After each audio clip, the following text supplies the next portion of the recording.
What's up, party people? Welcome back to another episode of Party XP. I'm your host, Jeff, and joining me as always is my friend Lakan. Say hi, Lakan. Hello. Hi, everyone. How's it going? I'm good.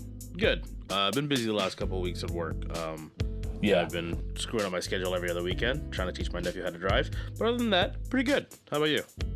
Yeah, not bad. I am, I don't know, something's going on, and I'm coughing a lot more. And you can say I'm a little nasally this week, so we're going to have to power through this.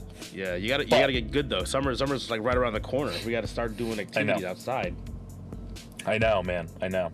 Especially as a guy who isn't allergic to anything outside. Like, I need to start doing stuff, so, yeah.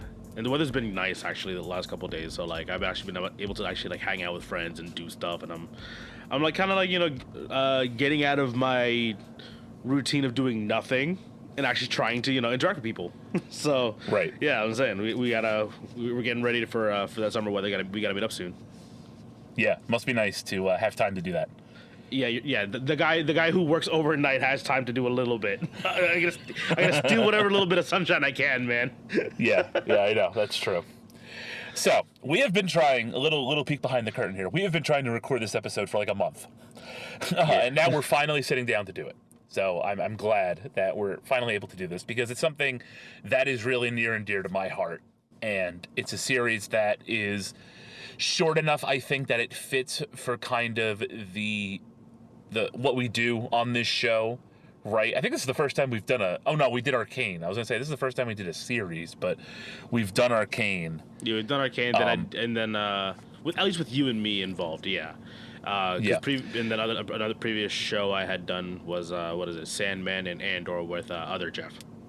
Yeah, that's right. Right. But the first time with just you and me. Right, and this is the first time I'm giving you a series because It is a series that is near and dear to my heart. It's not as near and dear to your heart. I think this is something that, though, hopefully will transcend and it'll get you a little interested. So I wanted to give you the newest and, unfortunately, the final written series from the original creator of this, and that's Dragon Ball Daima. Okay. So, Dragon Ball Daima originally ran in Japan from October 11th, 2024 to February 28th, 2025, so it's fairly recent. This is the second series written by Akira Toriyama, because I guess he didn't write Dragon Ball Z all that much. I don't know what's going on there. No, I guess not. It was Koyama wrote the anime. Mm-hmm. Yeah. So, and Toriyama, obviously did the art and stuff for the manga. Mm-hmm. But, so, this is all Toriyama here. And this is, like I said, this is his last sort of contribution to the Dragon Ball series before his passing. So it means a lot to me, and I'm sure a lot of other Dragon Ball fans, because this was like the last thing that he was able to give us as a creative mind. Mm-hmm. And you can kind of tell that it kind of hits all those tent poles of what Toriyama likes to bring to his work.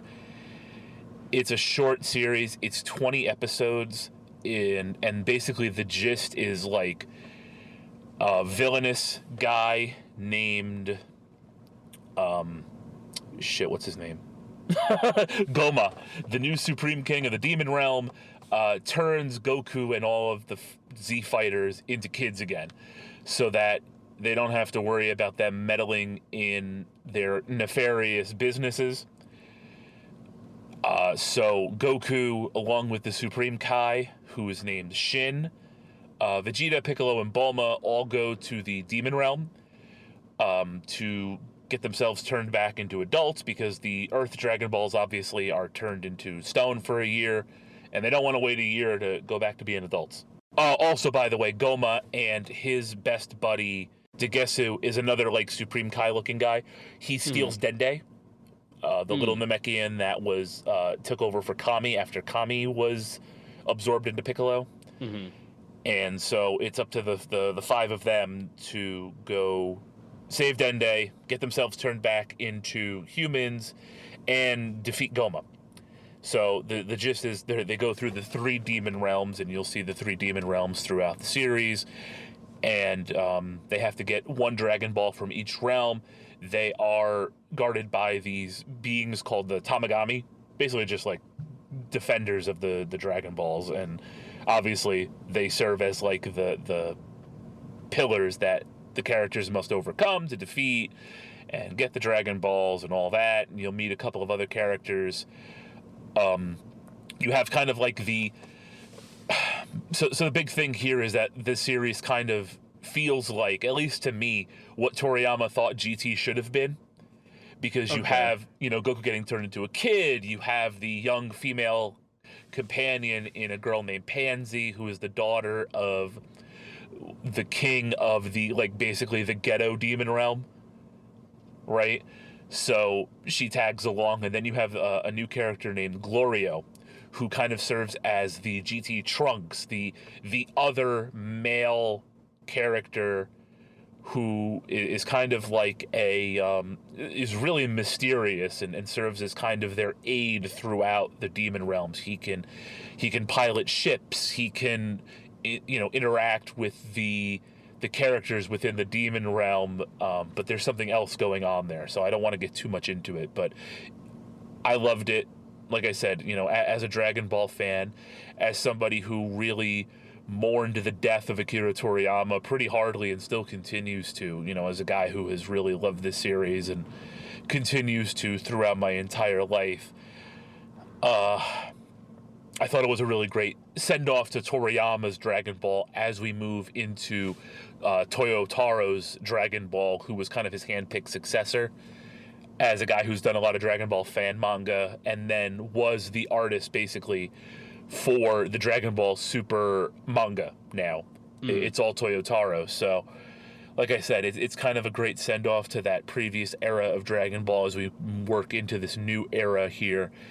And I know you're not the biggest Dragon Ball fan, but you've consumed it. But I do think that you'll really enjoy a short adventure anime with Dragon Ball characters.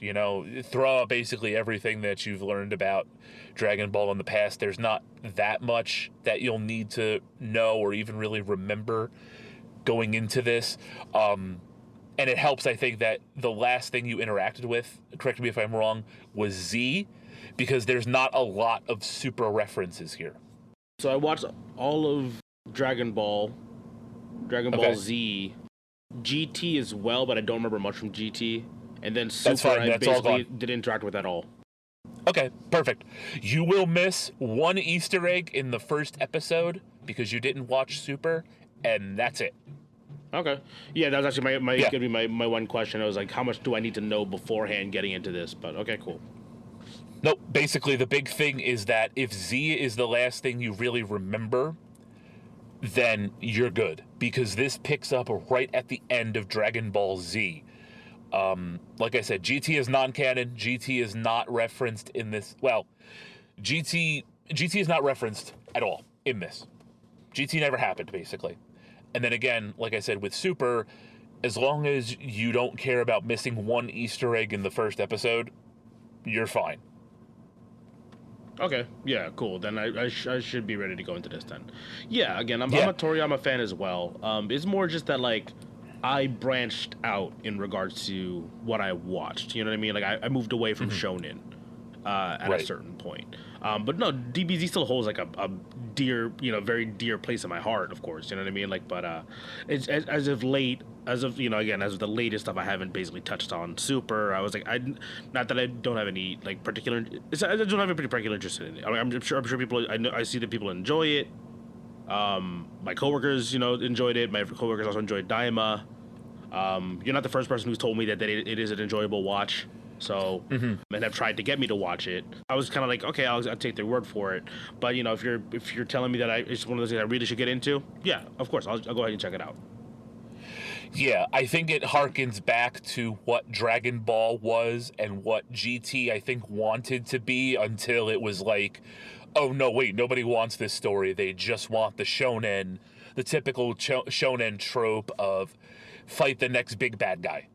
get the new form, fight the new bad guy sort of thing, where Dragon Ball was kind of all about that adventure, about not, well, I mean, there was a lot of like that growth and that martial arts growth within the original Dragon Ball series. A lot of it too was the quest to gather the Dragon Balls and that camaraderie between the characters, right? I think it also helps that Goku and Bulma are here together again. So like you get some of that Dragon Ball nostalgia in the series. But now on top of it, you have Shin, the Supreme Kai, you have Vegeta, obviously, so you have Goku and Vegeta's rivalry. You have Piccolo, who also has ties to the original Dragon Ball, but also kind of serves as that, you know, like that ally and that confidant for Goku throughout Dragon Ball Z, right? That trusted ally and friend. So and you learn kind of a little bit more about Namekians throughout the series as well, so that helps to have Piccolo there as well. Not a lot of Saiyan talk. Obviously, you're going through the demon realms, and they're not a demonic species, but you will learn more about some of the other people in the Dragon Ball lore. So I think for you, it makes a lot of sense to enjoy Daima because, like, you know, you've talked about quite a bit about enjoying the original Dragon Ball and sort of the way that was written. And I think Daima harkens back to that more than Z and Super were kind of similar to each other in that, you know, traditional shonen, next step, fight the guy, do the tournament, right, sort of thing. Daima takes you on more of an adventure in the way that Dragon Ball did. And it's super bite-sized, which is kind of a thing about modern anime, I feel like, right? The seasons are shorter. You don't really get where Dragon Ball Super just kind of ran for like 70 episodes or whatever it was, 80 episodes. This is a traditional anime, maybe not a traditional anime season because I don't think they go to 20, but it's closer to that. So it's something that you can kind of take bite size. So I hope you like it. Okay, cool. Yeah, I'm looking forward to it because again, like I've heard good things about it. I'm down to go ahead and get into this. Definitely. So for you guys, it'll be just a few seconds here. For Lakan, it'll be about a week maybe, and we'll touch back up here, and we'll get ready to talk about Dragon Ball Daima. See you in a bit.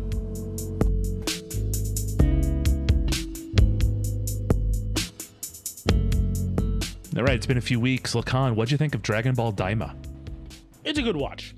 I definitely enjoyed this more than I thought I was going to. I figured you would.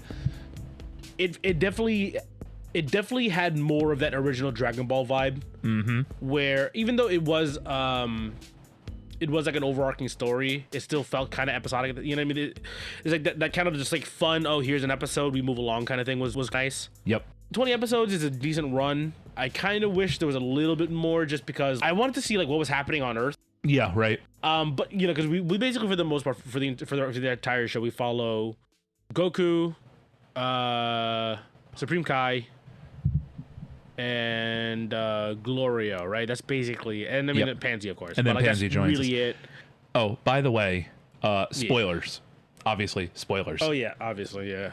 So if you haven't seen it, go check it out. If you're a fan of the Dragon Ball stuff, this is a good watch. 20 episodes.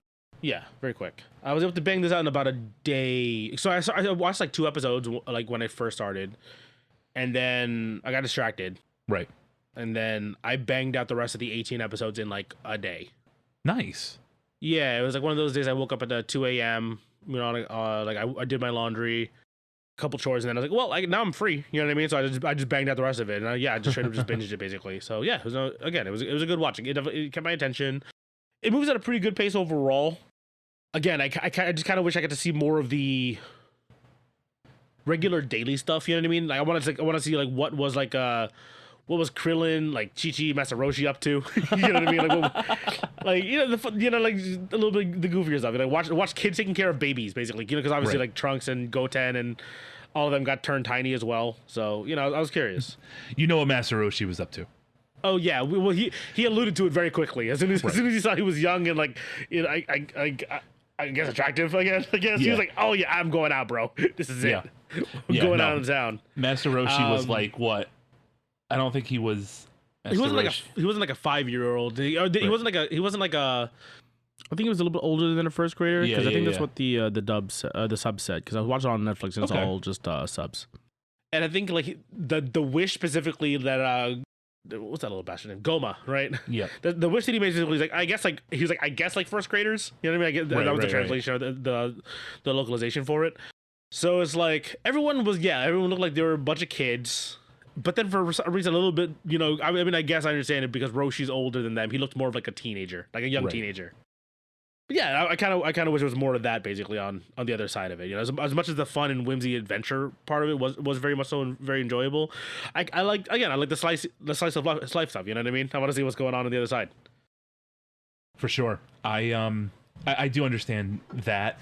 I also understand people wanting to know where the hell Gohan was. Yeah, didn't show up. He was completely nixed essentially, right? I mean, like they showed Goten, they showed Trunks. Because that was his birthday, right? Yeah, that's how they started it. I think Gohan kind of makes everything a little like not important, but makes everything basically like inconsequential because he was basically ending world threats as a kid. So yeah, I think that's kind of why they kept him out of it. I think the other thing too is that like we just saw Gohan take the center stage with Dragon Ball Superhero. That I think maybe that's why they gave him a break, because we already had a medium where Goku wasn't the main character, and that could have been why they kept him away. But I'm not really sure. I mean, they've never really confirmed why Gohan wasn't around. And the only mention of Gohan is like, oh, he's not here in the first episode. But yeah, no, it makes sense that because he said like Gohan was like a threat relatively early on, technically within his age. So that makes sense. Like, because like, you know, if we're gonna say he's like 4 during the beginning of Z, right? Maybe 6 or 7. That makes sense. That's like first, second grade. That's what Goma's wish was. Yeah, at 7 years old, he was already fighting. You know what I mean? Like exactly. He was still a crybaby, right? But he was fighting.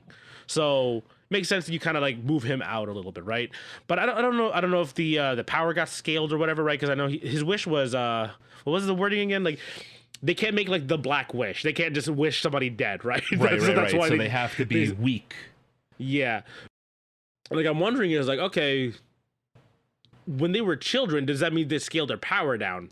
Or did it just make them awkward at using their own power? Clearly not, as we can discover throughout the series, because they are able to access powers that we didn't see in Dragon Ball Z, but for too long, right? So, how do you want to do this? Do you want to go through kind of the arcs? Because there's basically 3, much like in Dragon Ball Z, there are 3 sagas, right?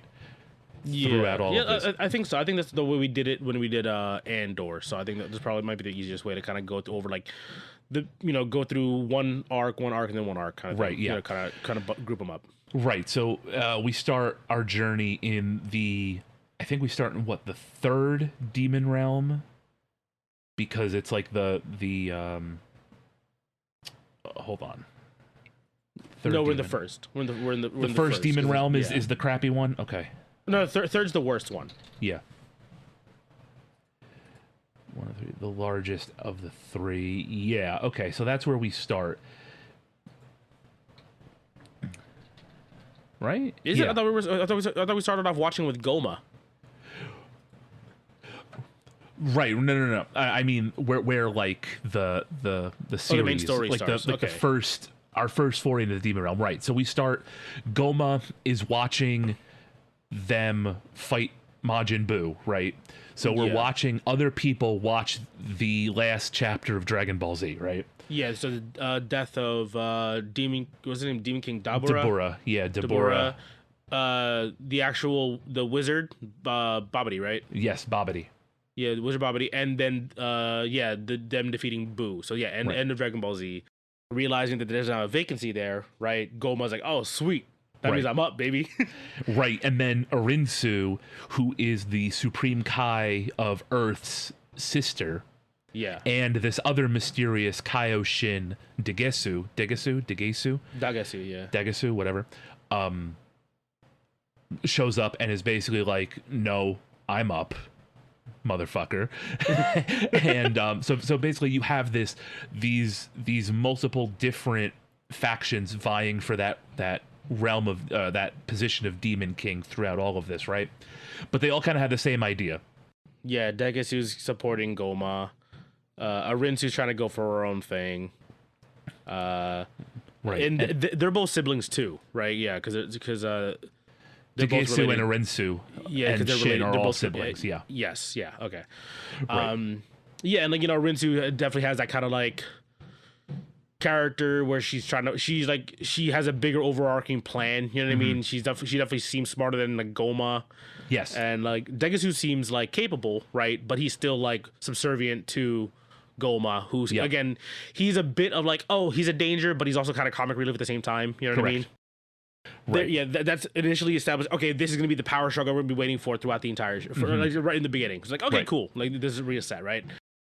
They show up to Earth basically, right, to assemble the Dragon Balls.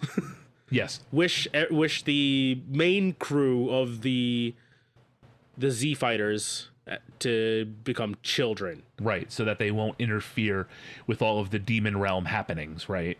Yeah, because they're basically Goma's fear was, if they show up here, we can't stop them. They're actually strong. Right. They'll fuck our shit up. And then what was it? Shit? Then like after that's funny that that's the way that he has to go about it. Versus, because again, like the has it always been established that all the dragons like Shenron or what was the other?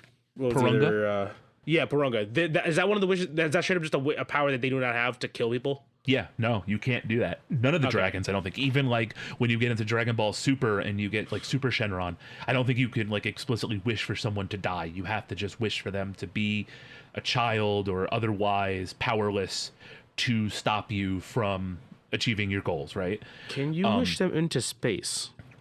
Maybe? I don't really know. But that wouldn't really matter because Goku would just warp them back. Everybody else. Why don't you just go back and get die them? in space? Yeah, but right? Goku fought in space in Battle of Gods, so like... Everybody else is normal. Nah, I guess so. I don't See? know. Maybe. Go with them and get out. You could, but maybe... I don't think Shenron maybe would do it because it's like, well, you're dooming them to death, basically. Technically not wishing for it, though. Right, I'm trying to see what the rules are. I know. You're trying to push it. I do like in this first episode, or the first two episodes here, when Shenron makes the wish and he's like, all right, see you later. And Goma's like, wait, don't I get 3? And he's like, that's only for regulars. And then like pieces out. He's like, oh no, they're fam. I'm taking care of them. Yeah, right. Yeah. And again, we kind of see like, who's the Namek that they had with him? What was his name again? So Neva. This is also really interesting because it ties Namekians to the demon realm, which is something that we never really thought of. Yeah. And then it's like, no, all the demon realm races have pointy ears. And then you look at them and they're like, oh, hey, look at that. They all have pointy ears. Yeah, it's like a little signature, basically. Yeah, right. So kind of simplifies, I guess, anything else you see in the world of Dragon Ball, that they're technically demons, I guess, or from the demon realm. But yeah, so a nice way to kind of like give a little bit of like lore to the Namekians, because I guess like aside from like knowing that they came to that planet and then came to Earth and then ended up on the new planet Namek. Yeah. It's kind of cool just to have like this is this makes sense in a way, you know what I mean, that doesn't really like shoehorn it uncomfortably in. Like I'm kind of cool with it, you know what I mean, especially connecting them to being specifically Neva being like the creator of the Dragon Balls. You know what I mean? Because we already know that they do that on Namek, obviously, on Earth, right, with Dende, and before that, Kami, right? Right. So we understand that, but then we have Neva being like a much more proficient, I guess. The fact that he's able to kind of just summon them to where they are and refresh them, right? And then just yeah, so it's like a little bit of lore here. It's kind of cool to see. Like, okay, so there's like a power level even then. To what's the role that Kami and Dende have technically? Guardian of Earth. They're like the keeper of Earth, right? And you need a Namekian alive to basically power the Dragon Balls, because without a Namekian, as we saw when Kami got absorbed by Piccolo during the Android saga of Dragon Ball Z, without like that Guardian of Earth Namekian, the Dragon Balls don't work. So everything becomes a little bit more dangerous, right? You don't have the Dragon Balls to wish somebody back if they die or any other bad things happen, right? So that's why having the Namekian around is so important, and what makes the sort of the tail end of Goma's visit and wish to Earth that much more dangerous, because they kidnap Dende, which is ultimately what alerts the Z fighters to the new threat, is that Dende's gone. So they fly up to Dende's hideout or lookout, and Mr. Popo's there, and then Popo tells them what happened. And so they got to go into the Demon Realm after learning that the Demon Realm has their own Dragon Balls to go reverse this wish, because they can't use the Earth Dragon Balls. They got to go find Dragon Balls somehow, right? And so they make preparations to go into the Demon Realm, and that's when we meet Glorio, right? So Glorio is basically the GT Trunks of this. He is the more grown male lead that accompanies Kid Goku and the female lead, who we'll meet in a little bit, to throughout the Demon Realm, right? He serves as kind of their caretaker and their guide throughout the Demon Realm. Glorio is also interesting, though, because he is like we learn that he's a double agent throughout all of this. Yes. Yeah. Any thoughts on Glorio? Glorio was... I feel like I can see the twist right off the bat, just because of the way his character was. Like the way his character, he's all gloomy all the time. But like I appreciate the way that they went with him throughout the entire show. Yeah. Where it seemed like early on he was kind of like, oh, I'm here. I have a specific mission in mind, right? That he's been assigned to do. We see cracks of his story developing throughout the show. And also, obviously, we see him being a double agent, like in like episode 4, I think it was, or episode 3. Yeah, where he starts talking to Arinsu. Yeah, Mami Arinsu.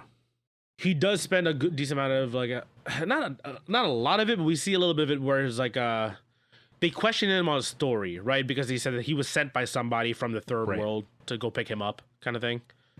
And then he's like, oh no, I work for somebody in the first demon realm. So it's like, okay, so there's clearly some like inconsistencies in his story.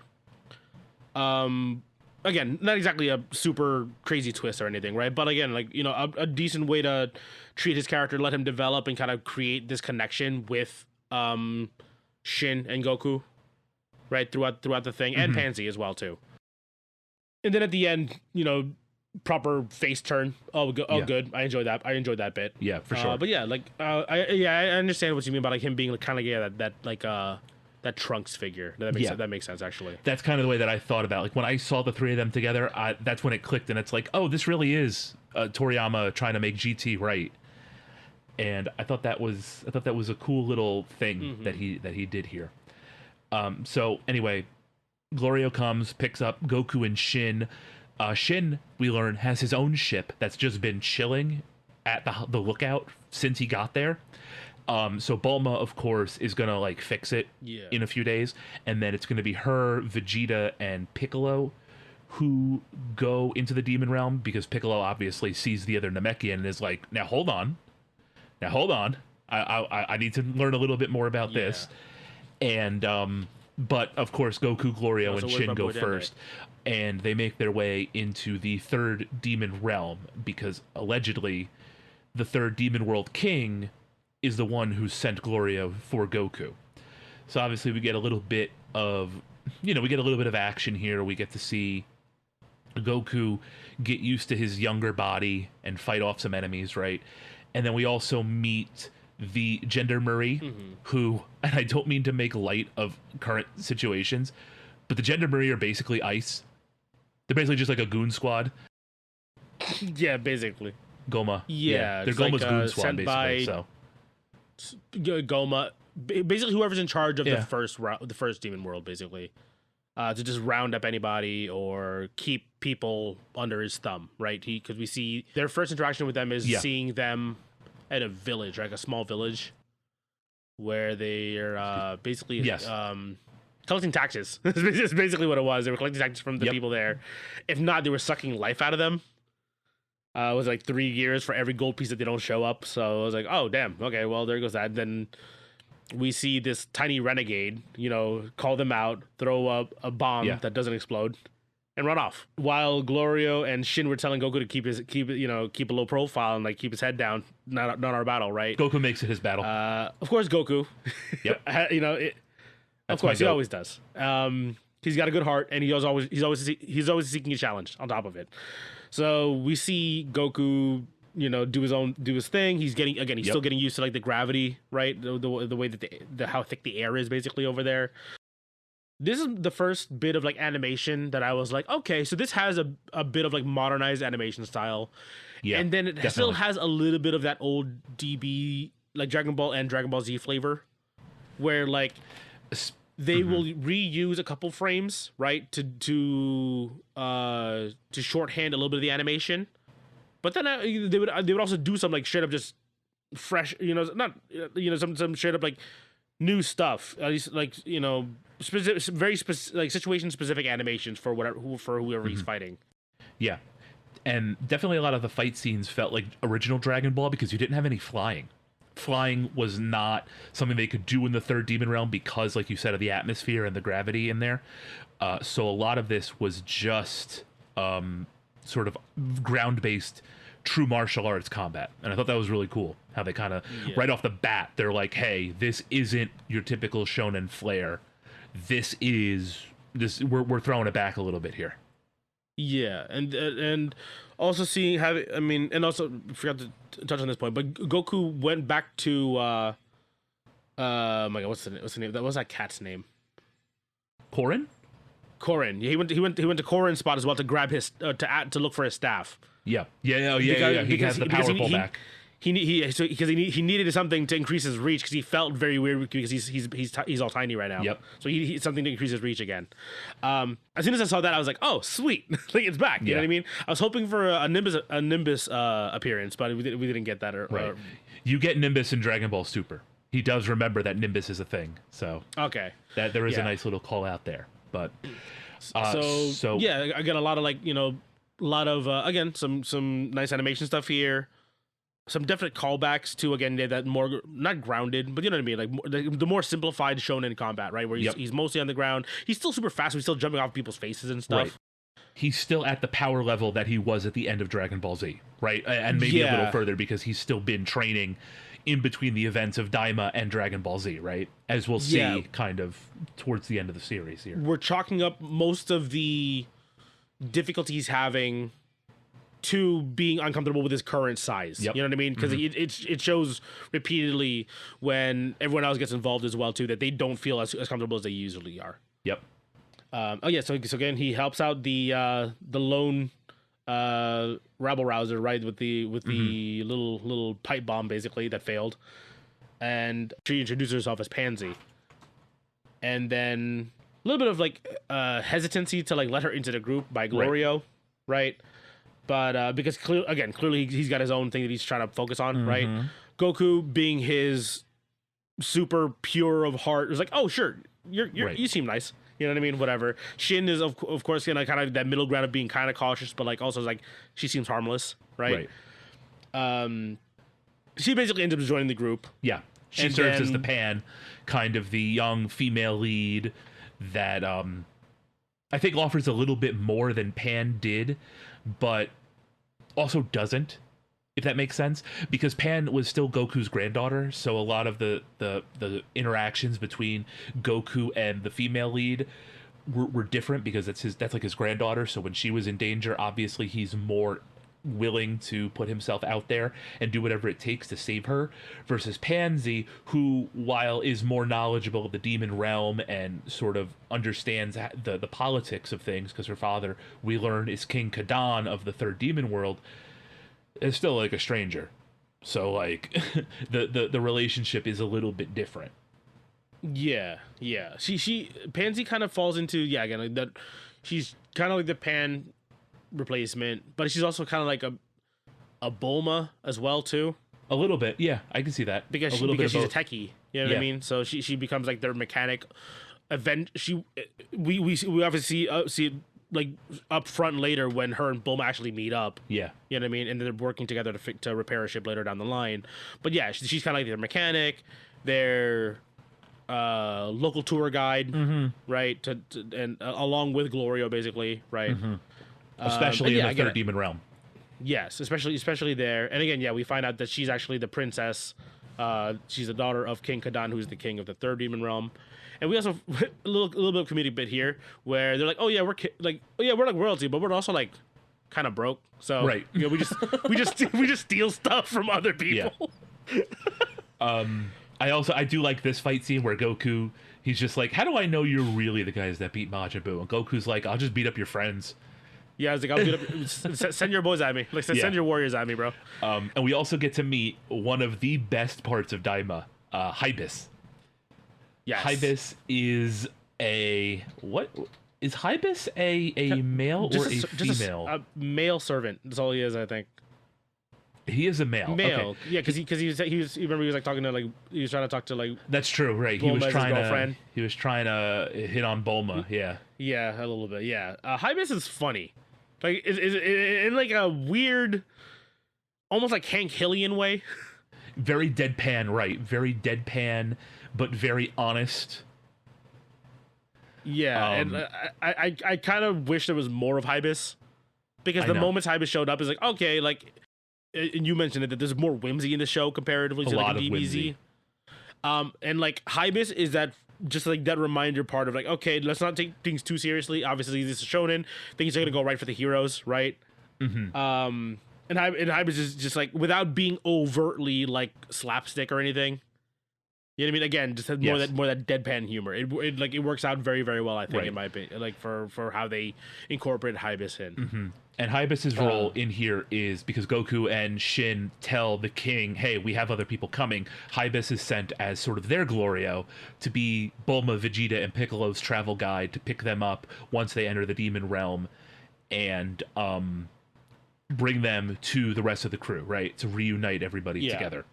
Mm-hmm. And another recurring theme throughout the third demon realm, because of its status as the more difficult place and the more impoverished place, is the ship crashes like every time they get a new ship.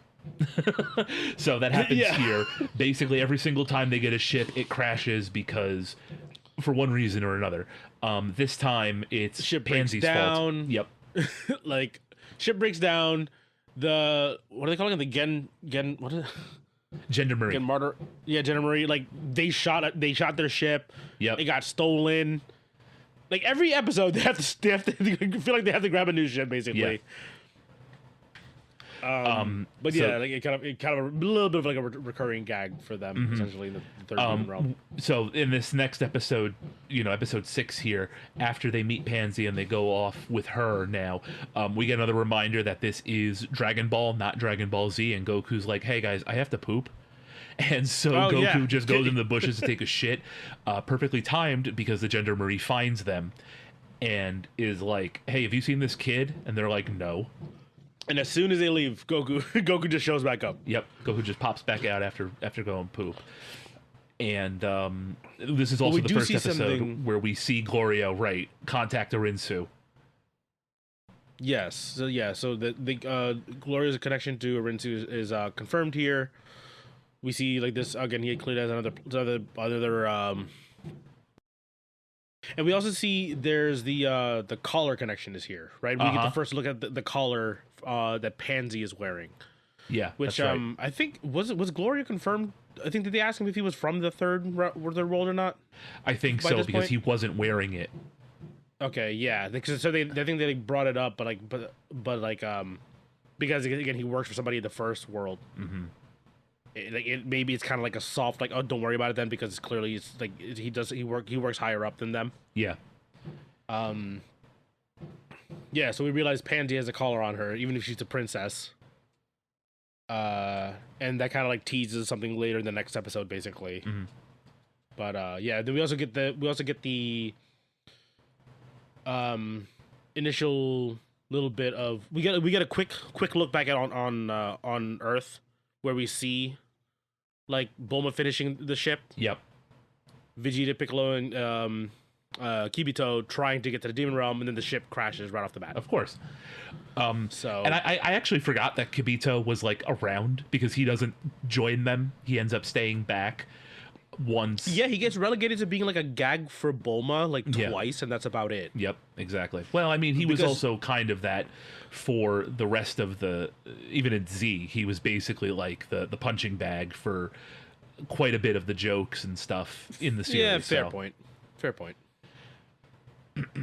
So we end up going into So we end up getting. Oh, to we the also point, get a short fight between Gloria. Oh, that's and Goku right. here. Yeah. So this is the biggest thing. This is the big thing. We finally get to see Glorio's capability, and we finally get to see Goku go Super Saiyan. Right. So a lot of it was will he, won't he?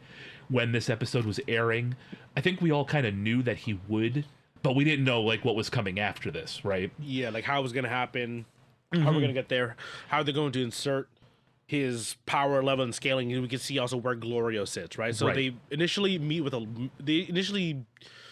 try to sleep in a cave for a night, and then a Minotaur shows up. Yeah, the big Minotaur is like talking shit. Yeah. And then they just like completely ignore him. And the Minotaur's like, hey, I'm going to eat you. And Goku and Glorio are like, we're going to fight. Hold on, we're gonna figure out which one of us is gonna fight you in a second. Yeah. So Goku and Glorio go head to head first. And yeah, again, like Glorio has some power clearly. Again, they refer to it as magic, right? Yeah. And everything in the demon realm refers to the special powers as magic versus all of the Earth Warriors key, right? That's Yep. that's the term that they use for it. So it's basically the same thing. It's essentially interchangeable here. It's just how they manifest it. Exactly. And we see Glorio start to kind of show his strength a little bit. Then Goku's is like, oh yeah, that's cool. I'm still like stronger than you. Right. he flips the Super Saiyan on. Glorio realizes, oh, you are strong. Okay, got it. So Yo, you Glorio got surrenders. this. Glorio like, okay, cool. I'll stand down. And then they're like, oh yeah, I forgot. We're supposed to fight the Minotaur. Minotaur's like, no, you know what? I'm out. I'm good. Like, I had a big dinner actually. I'm gonna go knock out. Because he realizes like, oh, I'm fucking small fry compared to these two. Right. I'm going to get fucked up. Even though he's like the biggest and most muscular looking guy in Right. in the moment, basically. So, yeah. So we see a little bit of like, okay, so we understand where Goku is power wise in comparison to at least our first quote unquote special guy within the demon realm, right? Yep. Because he fought off a bunch of goons like in a bar, some of the police force, right? And like, okay, those are basically just normal guys for the and the what's his name, King Kadan. Kadan's like soldiers in his castle. For the most part, all just regular dudes. This is our first our first supporting character. We see him scaling against Goku, and even of course Goku wins. Goku wins scaling wise. Right. This is also, I think, where everybody kind of realized, oh shit, no, this isn't Dragon Ball Super animation. This is modern animation. Because this fight is beautiful. Yes, Especially this when is- he turns Super Saiyan. Like, this shit goes to another level. Yeah, this is our first real super fight, Yeah. because again he fought dudes in a bar, the soldiers. Yeah, like this is our first like big one-on-one kind of showpiece fight Yeah. kind of thing. Yeah, it's all there. You know what I mean? Like we get to see the a modernized version of the DBZ animations, the Dragon Ball animation stuff, and it's really really well done. I really like this fight a lot. Yep. So after this fight, the Gendarmerie end up finding Goku and Pansy and Glorio. So they're out of options basically. So they just beat them up and move on. They realize that Pansy was the one that was throwing the bombs and disrupting things at the village. So now they're officially on the Gendarmerie's radar, right? The group is officially on their radar. Yeah, And they were tracking her caller from when they were looking for him in the first place, and he was busy pooping behind a bush. Yep. So Shin realizes that it's his sister's handiwork and takes it off of her, giving them at least an opportunity to free themselves from being what's the word I'm looking for here? Being tracked. Yeah, Right. tracked the entire time. Yep. Yeah, so they can he can kind of move a little bit more freely. Yep. And then eventually Goku gets it out of Glorio that the Tamagami, which is the guardian of the Dragon Ball, is nearby this town that they're in now, and Goku's like, "All right, let's go fight it," and everybody's like, well, hold on, little man. Skip the side quest. Let's go. Right. Because the plan kind of the plan kind of comes together here, right? Where they realize, okay, we need the Dragon Balls, right, to get ourselves back to full size and take care of things, right? Because to get Dende back, that was their initial plan. Wait, was it that way, or is it backwards? Yes, because it'll be easy. Yeah, because it'll be easier for them to just rescue Dende when he's big, and they're all big, right? Because they'll be back. They'll be back at full strength, basically. And to do that, they need the 3 Dragon Balls, not the 7. And then there's 3 Tamagamis. He realized, okay, there's a challenge here. Perfect, and I can test my strength on top of it. Because again, Goku is not battle hungry, but he's always down for a challenge. Right. It just basically just starts the next episode, right? Like, right after that, once it's introduced, he's like, okay, cool, we're in. So he fights the Third World Tamagami. Also a really well animated fight. Definitely. A little bit more DBZ here. Definitely. Because we're starting to get him launched, like the Tamagami's like shooting giant beams, right? Again, like magic that they're calling it, right? But Goku's getting tossed into like the big rocks around the town, you know what I mean? So we're seeing a little bit more of that big, larger ground scale fight. It's still not flying around everywhere. Right. But a little bit, the intensity and the absurdity of the fight starts scaling up a little bit. You know what I mean? We're getting a little bit more back. The more Goku gets more comfortable, basically. Yep. We also get to see our first glimpse at an increased power level because Goku goes Super Saiyan 2 in this fight. Yes. And Super Saiyan 2 is what gives Goku the edge over the Tamagami. The Tamagami is like Glorio and is like, all right, boy. All right, bro. I'm done. You win, but there's more shtick here. You have to win at a game of chance.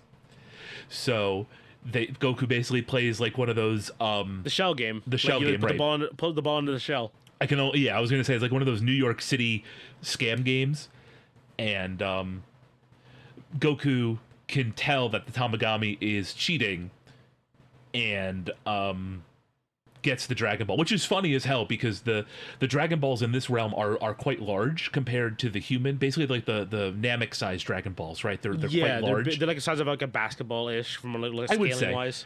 So it's funny that the Tamagami would try to pull something like that on something that's massive versus the Earth Dragon Balls that can fit in the palm of your hand.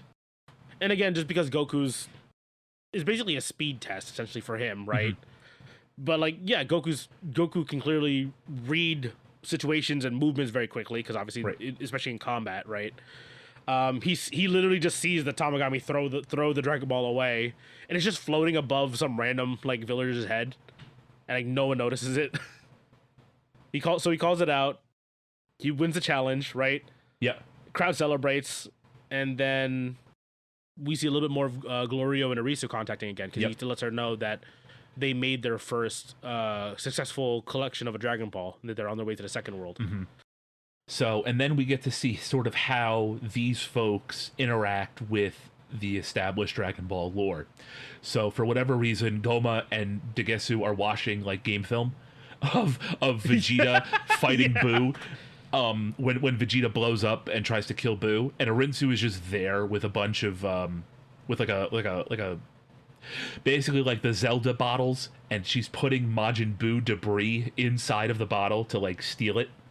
Yeah, like a little bit of like not alternative history, but like expanded history narratives at this point. Things that were happening off camera. Yeah, like we would because they reanimated the fight like a lot, like a decent amount of the fights actually for early on as like a teaser.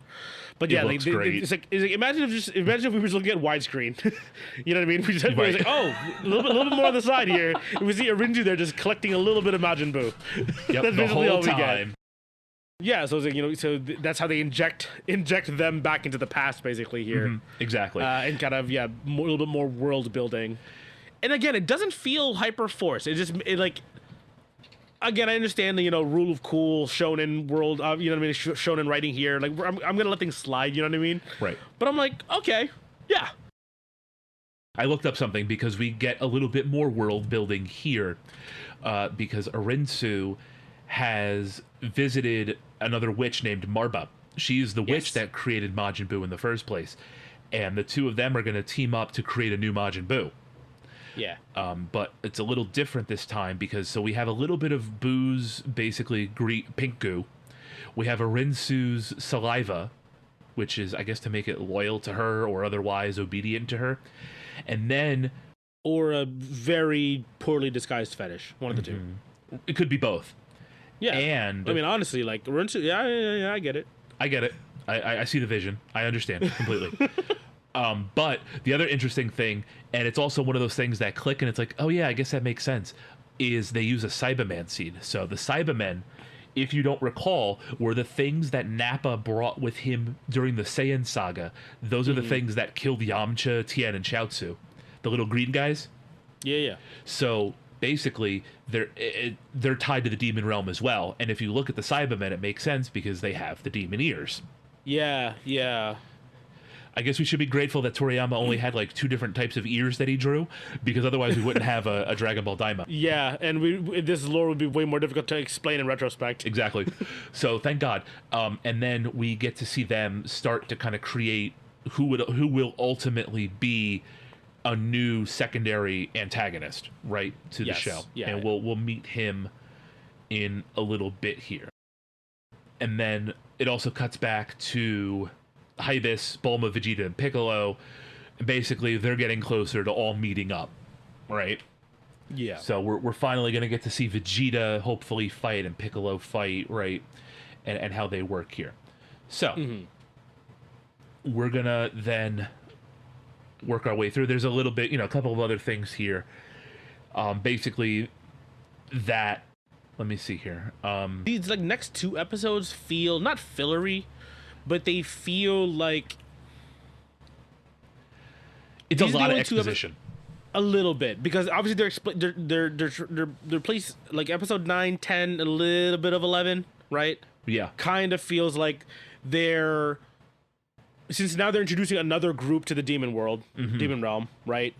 The idea of it in general.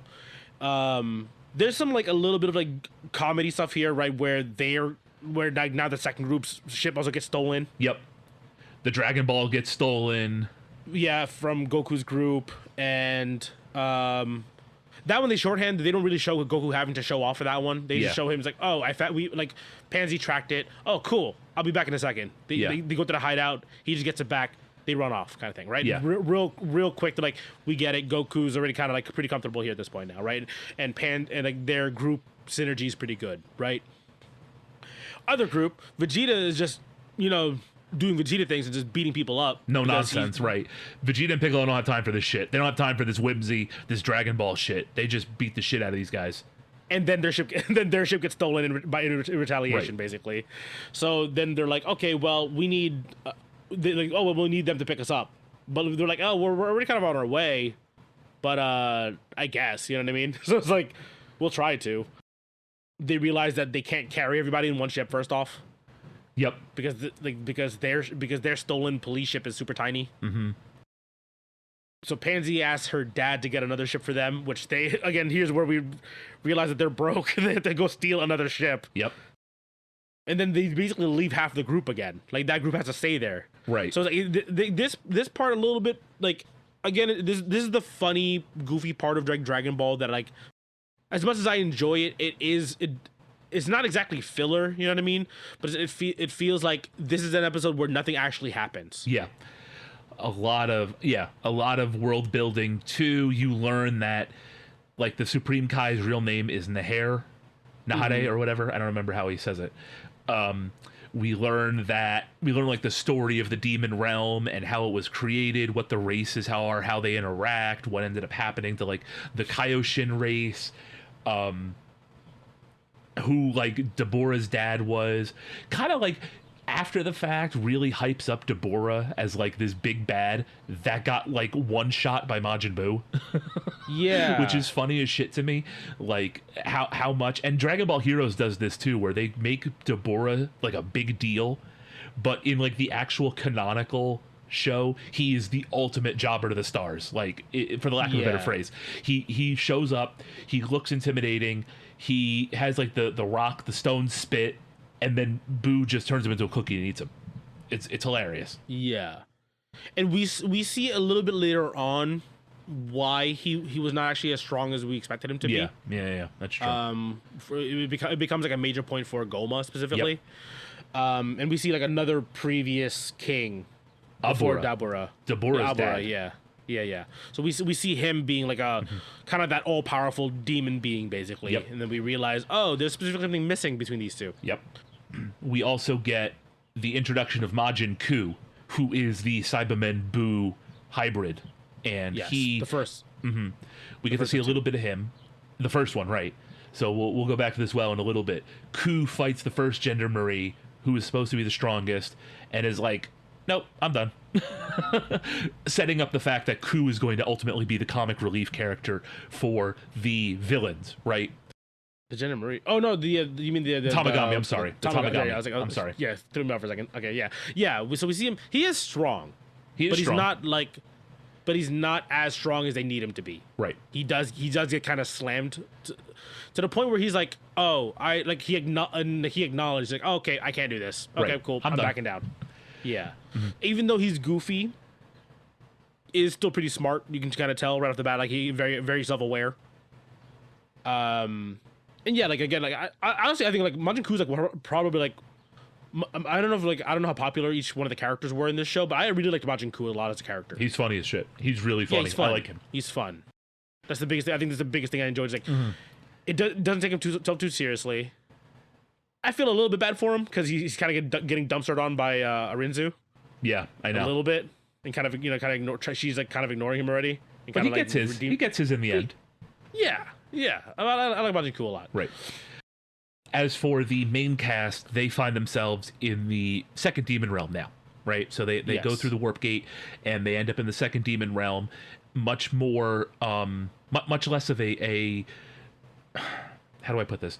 Much less antagonistic of a world. It's nicer. They can fly. There's water, right? Yeah. But also there are things in the water. You get to see like kind of like a Kraken fight. Kraken character. Kraken. They called it a Kraken, at least in the translation that I was watching. So. Yeah. So basically, just danger. There's still danger. Obviously, like world dangers. Because they had like the void essentially, right, for the third demon realm. If you fall down too low, you can't get back up. Basically. Yep. Here, there's giant monsters under the water. And then they also explore. What is it? Like technically, like a small Namekian, the OG planet Namek, basically. Yeah, the original Namekian homeworld was in the second demon realm. So they meet up with Neva, who shows up and is like, oh, hey, fancy meeting you here. I think he kind of knew that they would get there eventually. So Piccolo obviously confronts him and is like, hey, what's going on? And Neva is trying to be like an old man, but Piccolo understands completely. Senile. Yeah, and then Piccolo just calls him out right off the bat. Right. And so Neva kind of, opens up and is like, okay, so I made a Tamagami, but you also need me because just like on Namek, these Dragon Balls need the Namekian language to summon the dragon, right? You can't just say, come on, dragon, grant me my wish, right? And Piccolo admits that because he's a warrior race Namekian, he doesn't know the language or for whatever reason. I mean, he's almost like a English ESL, but like, right? But he's spoken it so long that he's been away from his own like language so long that he's kind of forgotten it. Exactly, and you learn actually a little bit more about Piccolo's father, like his actual father. OG Piccolo, right? Yeah, even after. Oh yeah, he was the unknown Namekian, right? The unnamed Namekian, whatever his name was, or lack of name, essentially was. Yeah, that's crazy. The lore, yeah. The fact that we're getting like OG lore now is kind of sick. That's kind of filling out. You know what I mean? And again, it doesn't feel contrived. It doesn't feel shoehorned in, and it all still fits. You know what I mean? It also fits within the canon of Dragon Ball, basically at this point. Yeah. Katas is the name of the original Namekian, and so you get to learn a little bit more about Piccolo, which is pretty cool, and Neva knows Piccolo's dad, right? So again, like you get a lot of the whole crossing the stories, right? So Daima relates to Dragon Ball and Dragon Ball Z with that. We also get to meet finally Majin Buu, who is much more feral, much more like Majin Buu, and Ku is like, "Oh hey, it's my brother," which is hilarious. I thought. Yeah. Again, just kind of shows it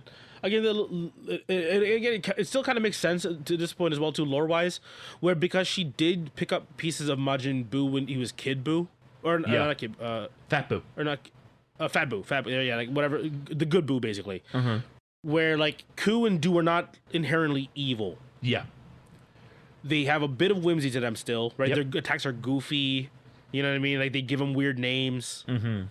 They attack very unorthodox, right? Like Du bounces off of stuff, kind of like how Buu was, where he'd absorb energy and kind of return it back. So it makes sense, kind of like the fact that this is how they fight. You know what I mean? And Du's a bit of a spoiled brat on top of it. And again, Ku just realizes, oh no, I'm your older brother.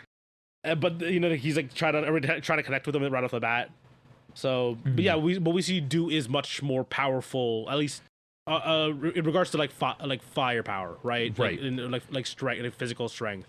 Yeah, because where Ku was completely outclassed by the Tamagami from the first Demon Realm, Du is on par with it. Yeah.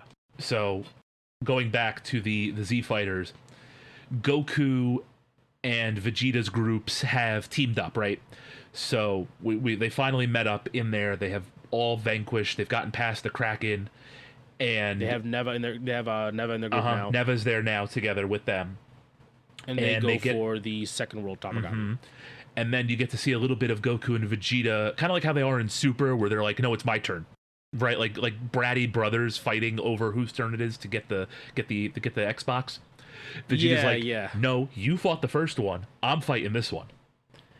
And so Vegeta gets to fight the second Tamagami, and we get to see him finally for the first time in like a true fight against a powerful foe.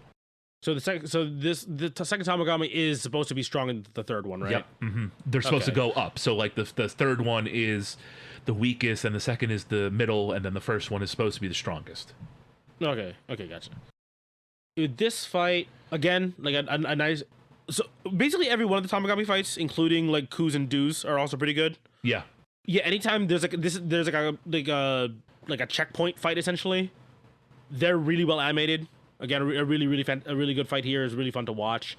Where Vegeta and the Tamagami are basically relatively like evenly matched, right? And then Neva, like he like supercharges the Tamagami just to kind of like test them and see if they're really the real shit. Yeah. And then like the Tamagami wins for like a minute, and then we get a huge reveal because we have never seen this character in a canon Dragon Ball property. Vegeta shows off. Correct. Vegeta as Super Saiyan 3 has only appeared in video games and in Dragon Ball Heroes.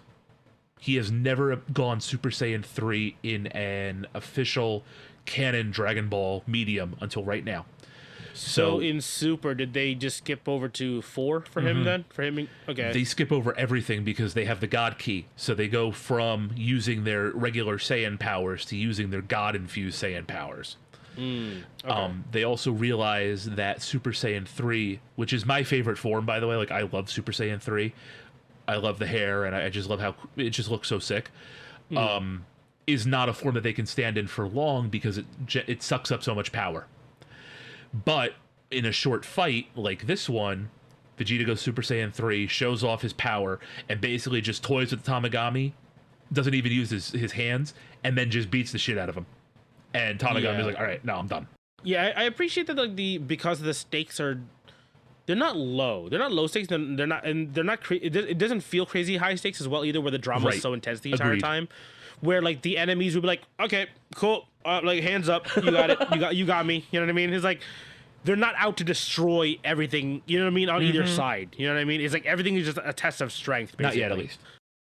And again, it feels more of that. Again, that Dragon Ball kind of like, for the most part. I know there were like some like deaths, semi-deaths in the OG Dragon Ball.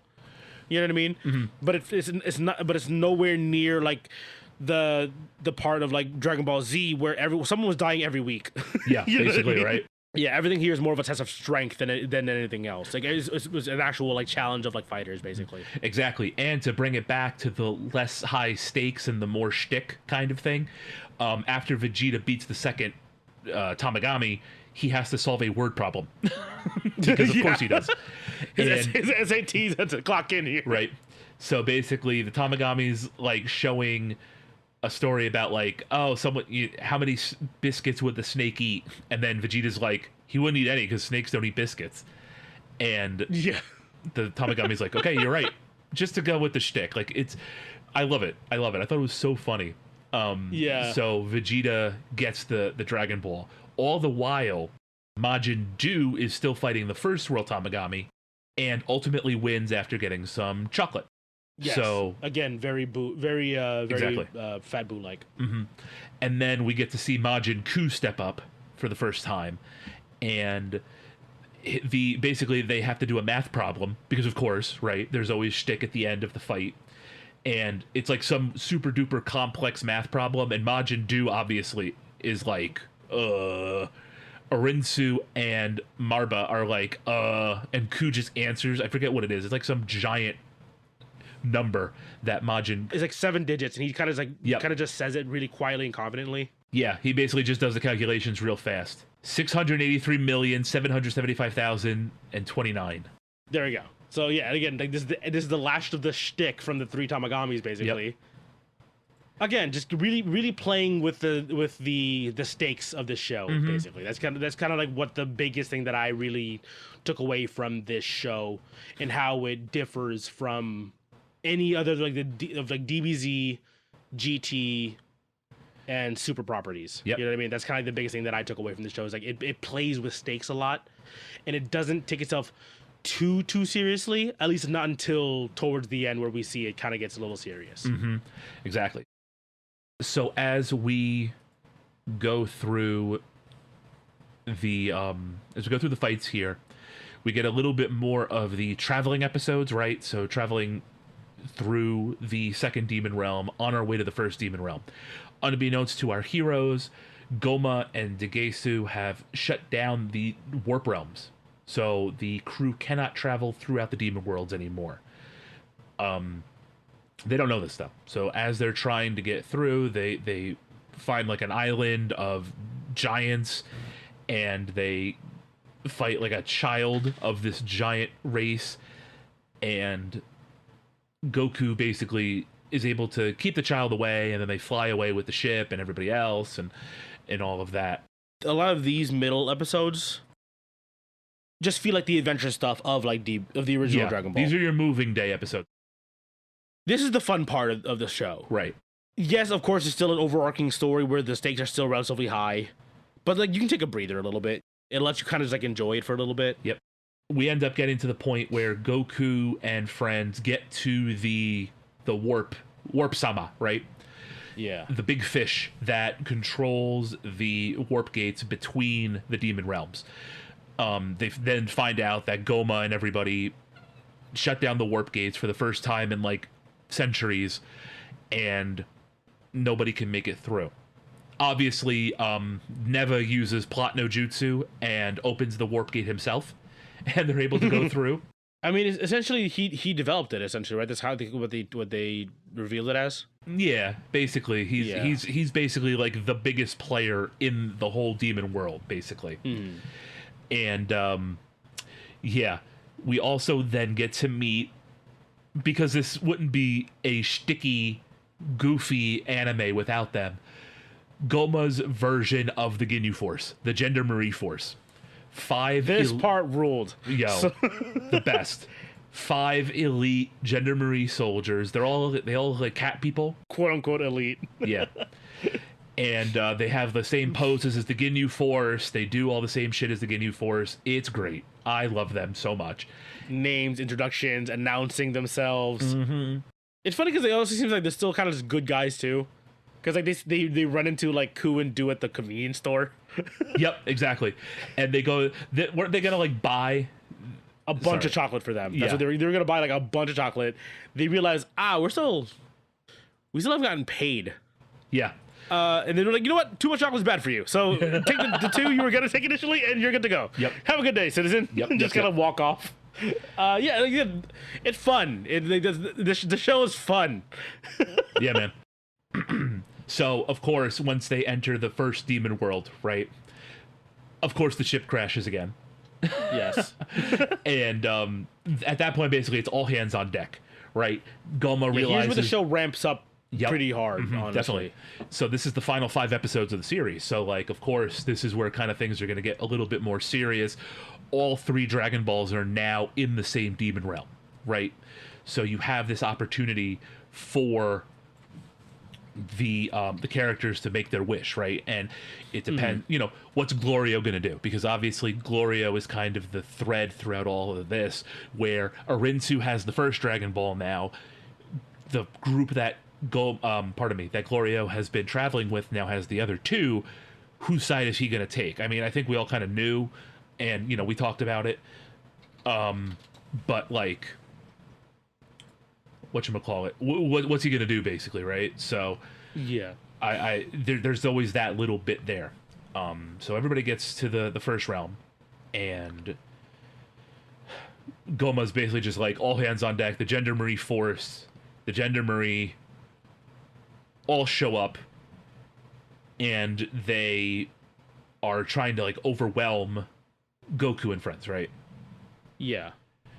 All the while, Hybis, this whole time, has had a legendary artifact called the Third Eye. The Tertian Oculus, right?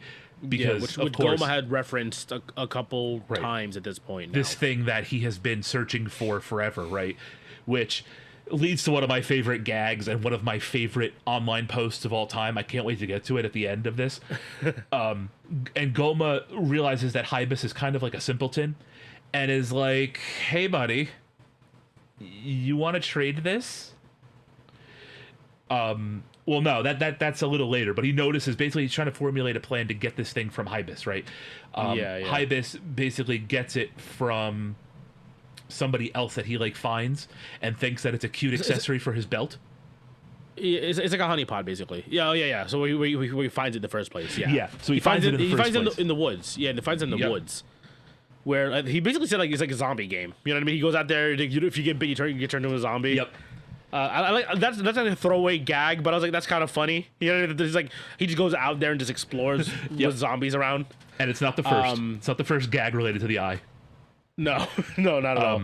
But yeah, he basically just finds it and he's like, oh, sweet, this thing looks cool. Right. It's mine now. That's literally how he basically comes into ownership of it. And then Hybis does trade the belt for that stylish hat. And for a cool hat. He was basically they were trying to, so basically Degasu sent like a chick to like honeypot him, basically. And she was like, you know, like, I'll do anything for that, like for that eye. He's like, I don't need it. I don't want it. I just want that hat. Yep. That's it. And she, the chick who's like, felt a little insulted basically because it's like, really? Like, okay, I was ready to fuck you, Hybis, for this fucking eye. Because she'll do it for a kiss, right? I think that's what she was trying to do. It was again like a bit of like a long time callback to like interactions with like Bulma or Lunch and Master Roshi and Yamcha back in the day. You know what I mean? Where like Roshi being like a perverted old man was like, let me see a little bit of belly button. You know what I mean? And then like Bulma was like, here. Anything, and then like her, like Bulma. I think I remember specifically Bulma did one where she literally flashed belly button, and Roshi was like, "Here you go, thank you, all I needed." You know what I mean? It's like really real quick fold. And this is kind of like almost a reverse of that one, basically. Well, so what it is it's more like Bulma with General Blue when they do the Red Ribbon Saga, where Bulma is like, ooh, General Blue, please take me, and General Blue's like, nah, I'm good. Yeah. I'm good. And to go back to like how things were back in the day, she calls him the bad word for gay people. She's like, "What are you, some kind of bad word for gay people?" And just how really funny. Damn, I do not remember that. That's so long ago now. Yeah, man. The manga, the translated I remember manga. the situation, but I didn't realize. I remember because I remember watching it. Yeah. I obviously I think on Toonami they didn't say the bad They word. probably changed it. Yeah. Okay. Editing Lakan here, I was able to find the manga, and yes, he is heavily implied to be gay in the manga, and then in the anime adaptation, they implied General Blue to be a pedophile. Wild times back then. So Makes sense. it's kind of like that scenario going on here. Yeah. Okay. Oh damn. Yeah. Good call. Good call. So Goku and them finally overpower the Gender Marie. Going back to the main crew here, Goku and friends overpower the Gender Marie, and it's like, hey, the Gender Marie force are gonna take care of them. They show up, and Vegeta's like, oh shit, not like the Ginyu force, and then just solos them because he's like, I don't have time for this. I've had enough of the Ginyu force. I've had enough of groups of elite soldiers posing and doing all other sorts of shit. If I had a nickel for every one of these, I'd have 2 nickels, which isn't a lot, but it's weird that it happened twice, and just destroys them. Because I think a lot of that was just taking his anger out from the Ginyu Force on them. Yeah, and again, it just goes to show that, again, another gag of this elite force who are actually not all that skilled at what they do. Right. Getting bodied. Yeah, exactly. Just get wrecked and like, okay, cool. They move along. They're like, okay, you're literally not even a side boss. You know what I mean? You are comic relief. Yeah, and again, even like a little fun thing right at the end of it, where like I think it was like the big guy of the group. Yep. Goku was like hungry and like asked him about the potato chips that he had. He's like, oh yeah, go ahead, take it, kid. Yep, exactly. And it's like, again, they're not evil. They're not bad guys. They're just hired goons, and that's all. They're not actually that good at their job. So we are, and also during this episode is where we get that. Yeah, we mentioned it before, but like, this is where we get the full explanation of what the third eye was, the tertiary oculus, right? Where we see again, we mentioned it before. We see Dabura, who got eaten, right, like a scrub right off the bat. But then we see that Abura, his father, was a demon king to be reckoned with. You know what I mean? Like, and we see it's because he had the third eye. The third eye is specifically like it is kind of like a. It's not technically a Deus Ex because it's for the bad guys and it's not a catch-all, solve-all kind of thing. You know what I mean? But it is like it's a free power boost basically for whoever controls it. Right. That's basically all it is. Supposed to be like a plot device, kinda. Yeah, it's supposed to be. At least for now. Yeah, for now it's a plot device, and then it's so again. Wait, no. I cannot wait to talk about that part at the end. So I want to save it. But again, for what it is, it does, because we're seeing it as well on the side of it just being on Hybis's belt. It's like we've talked about it before. It's the swings. It's a swing of dynamic and tension. You know what I mean? It's like the complete goofiness to like, oh yeah, this thing will make you 20 feet tall and give you a dick, that shoots lightning. You know what I mean? It's like, damn, this thing's fucking scary as fuck. Where the fuck is this thing? And it's on this fucking simpleton's belt. You know what I mean? It's the back and forth that again I really appreciate for this show. Definitely. So at this point, everybody's at Goma's castle basically. The Arinsu and friends, Goku and friends, King Kadan. Damn it, I forgot his name already. Yeah, King. So like and his like lead soldier lady and all of their soldiers as well too. You know what I mean? There's a full on like raid basically. You know what I mean? Like, or a siege basically. Everybody's on a castle. Here.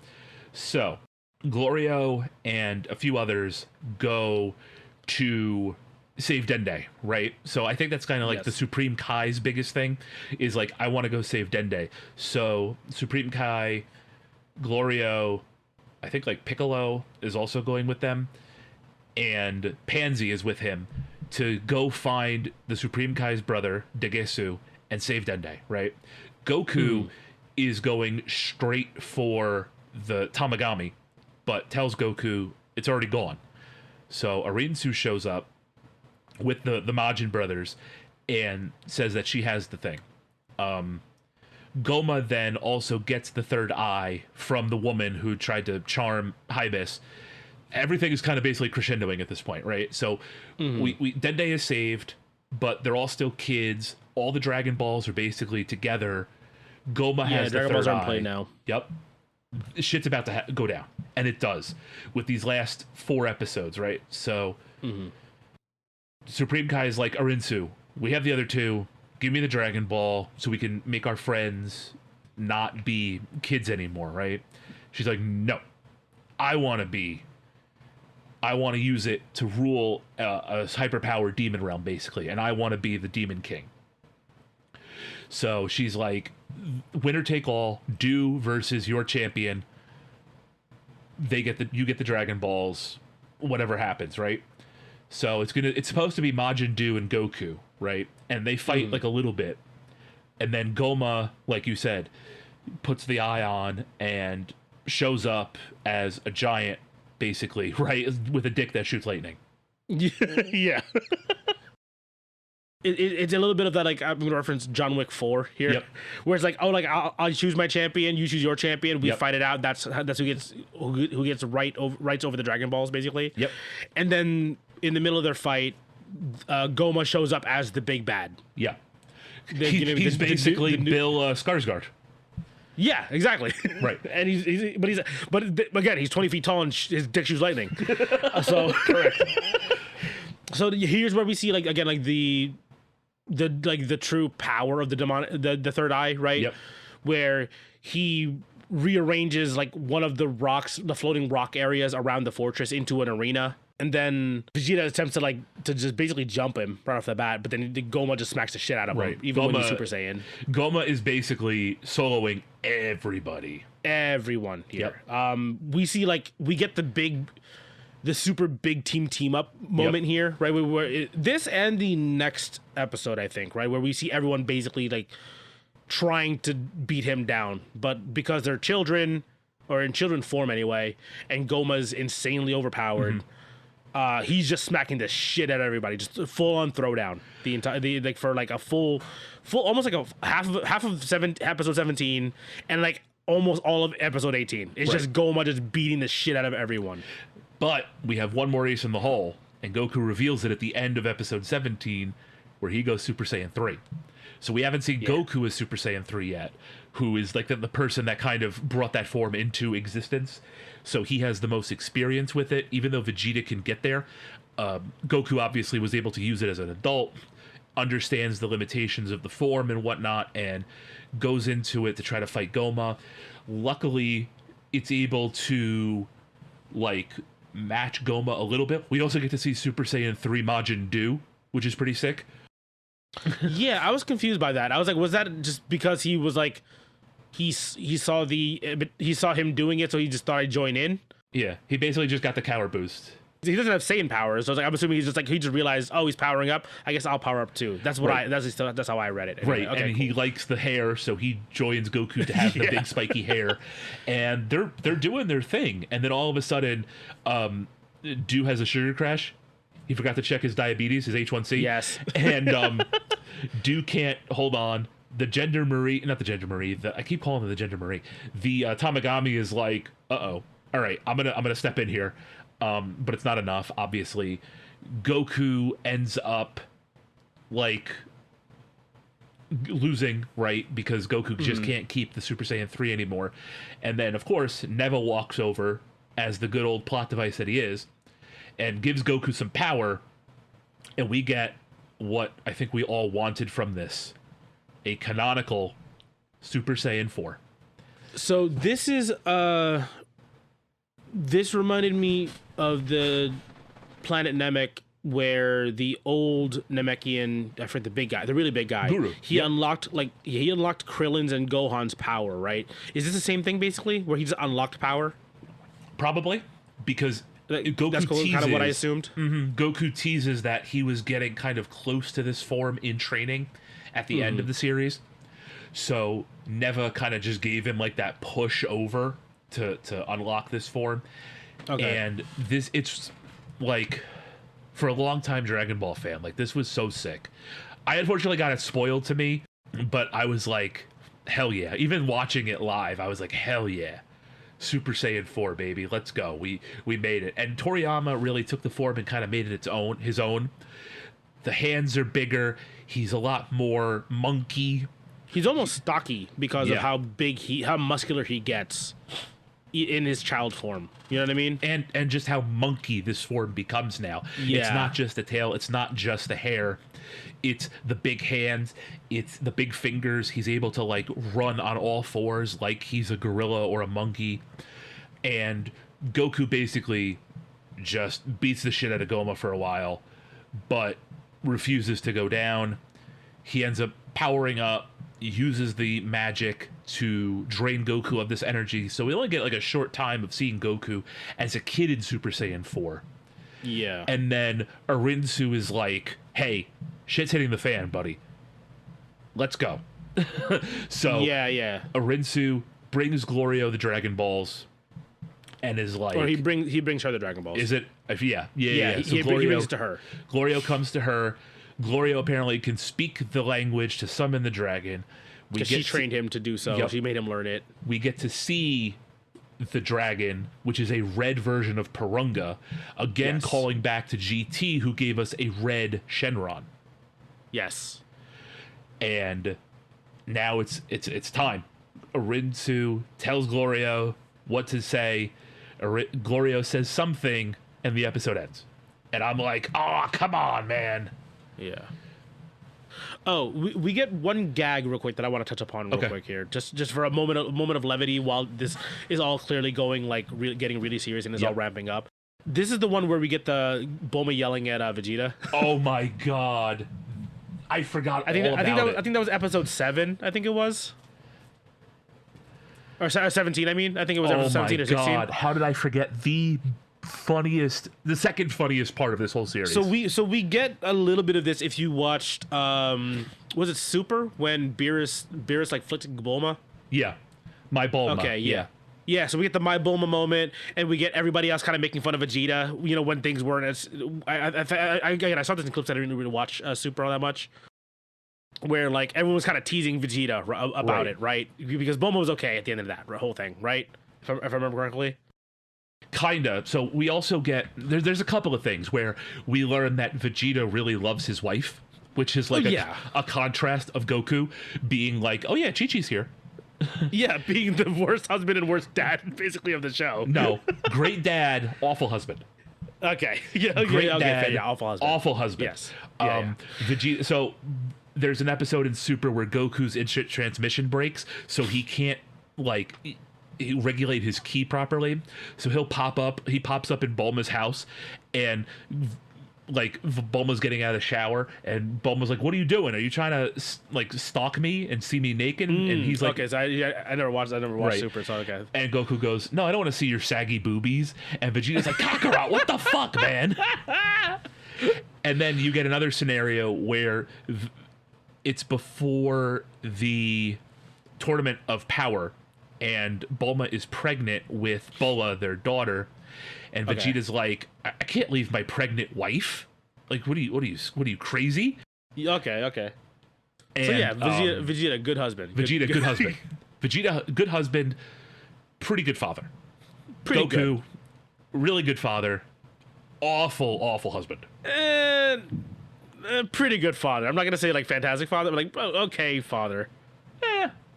Dying for your kid is pretty good, man. Yeah, for Goku. I mean, like, so did Vegeta, but I'm saying, like, that's true. He left Gohan with Piccolo.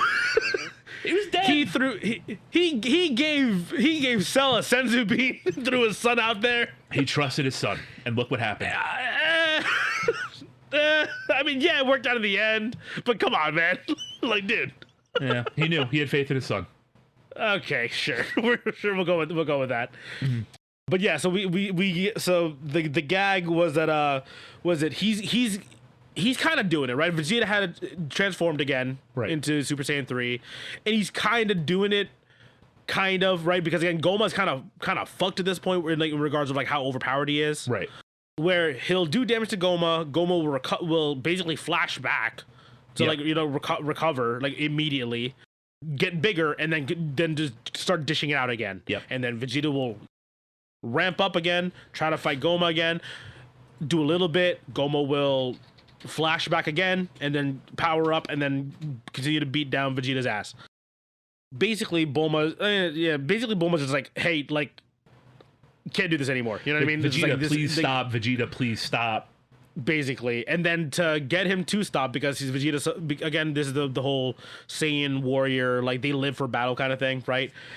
So she yells, "If you don't knock it the fuck up, I'm not gonna bathe. I'm not gonna take baths with you anymore." Basically, and like we get this like real quick zoom in on Vegeta's face, like, wait, what? Absolutely. And then he just flies right back, powers down, like, Yep. Okay, you're up. Tag you in. Just like, it's like, damn, bro. Is it that good? Is it that good, bro? Yep. It must be. It must be. Good husband. Good husband. Good.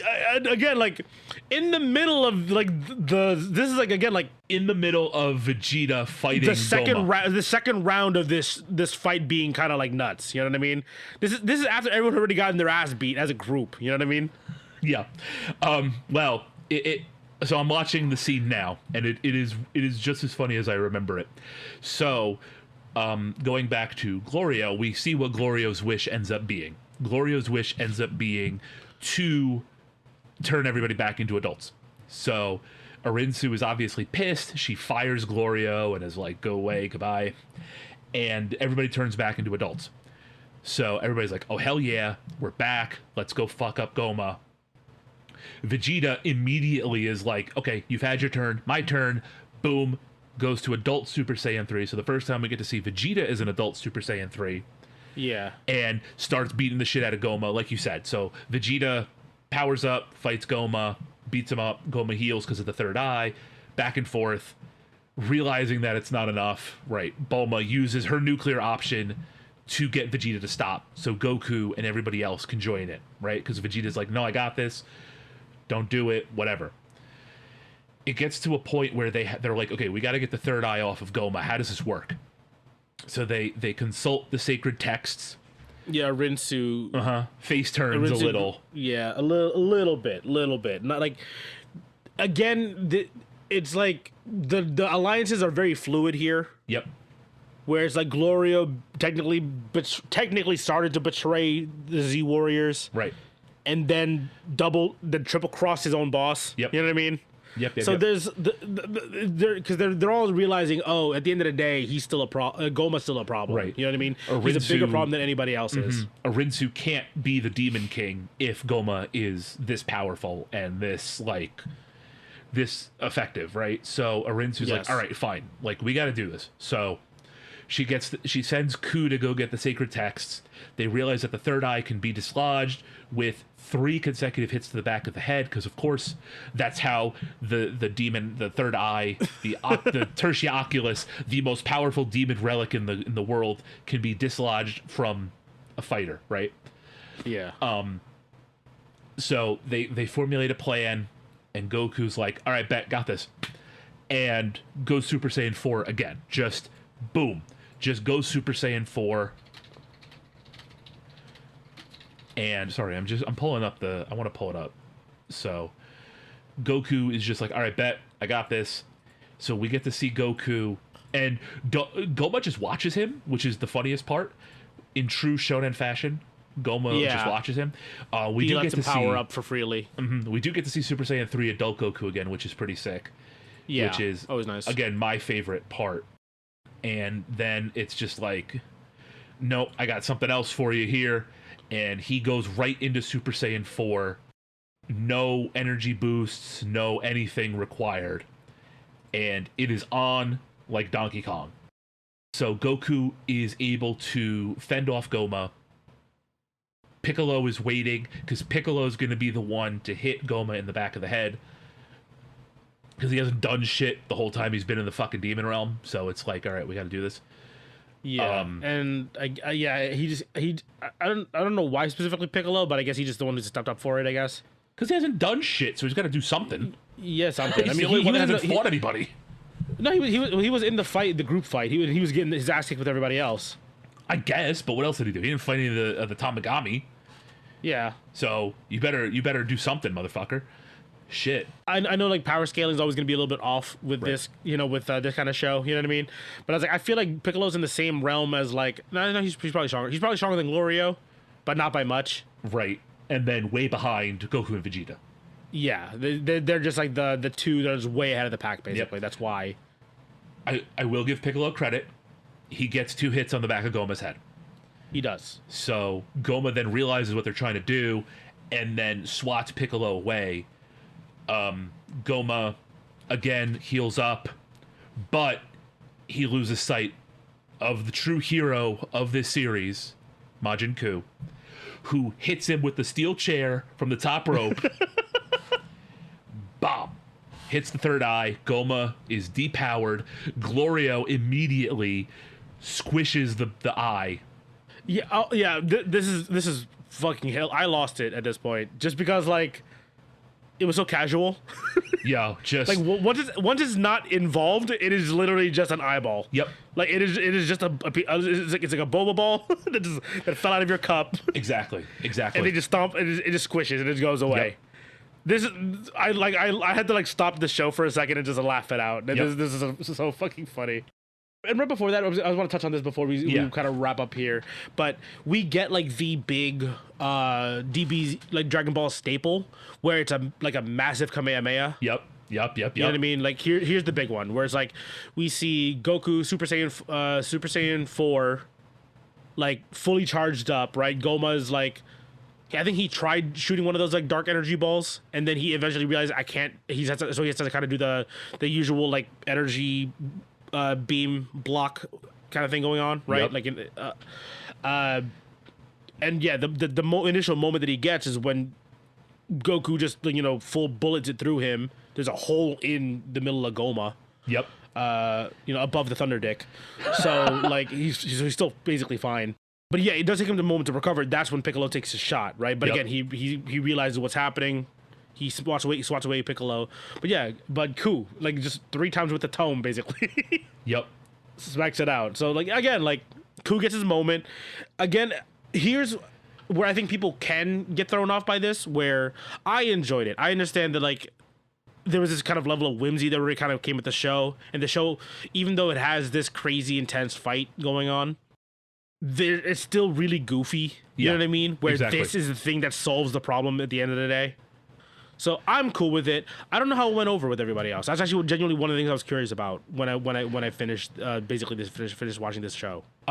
Everything that I'm reading is like based as fuck, especially the English dub, because Sean Schimmel does such a great job as Goku, basically like manifesting this giant Kamehameha.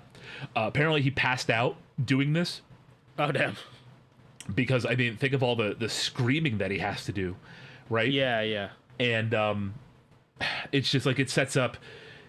They've been on a roll with these giant Kamehamehas recently, right? Between Gogeta, or the giant energy blast. So like the Gogeta at the end of the Broly movie, where he's gonna basically fucking kill Broly, and you just feel the sheer power behind this Kamehameha. Gohan doing the special beam cannon to Cell Max and Superhero. You have the end of Super, where basically it's like the last fight against Jiren, and Goku's going all out with Frieza and Android 17. And then this one, like the moments are like the big moments in Dragon Ball have felt like super big moments. And Goku, by the way, also doesn't just shoot through Goma; he shoots through all 3 demon realms, which is like insane. Yes. Yeah. It gets to the point where the ocean from the second demon realm starts pouring into the first demon realm because of how much Goku shot through everything. And the gas from the third demon realm starts escaping to the second to like I guess even out. So it becomes not as heavy for everybody else in the third demon world. Yep. That's like the big DBZ DB GT Super moment where it's like, okay, here's like the big showcase of strength. You know what I mean? It's like the splitting the skies moment in like a One Piece. You know what I mean? It's like that big epic moment where the hero gets to just show off full power, unlocked kind of thing. Here we go. But the Gohan Kamehameha versus Cell, the Spirit Bomb versus Boo, Goku going Super Saiyan against Frieza. This is it, right? Yeah.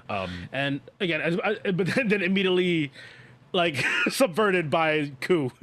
Right. Ku smacking him with a book ends it, and then Glorio squishes the eye, right? Yep. And then Gloria, so basically Arinsu is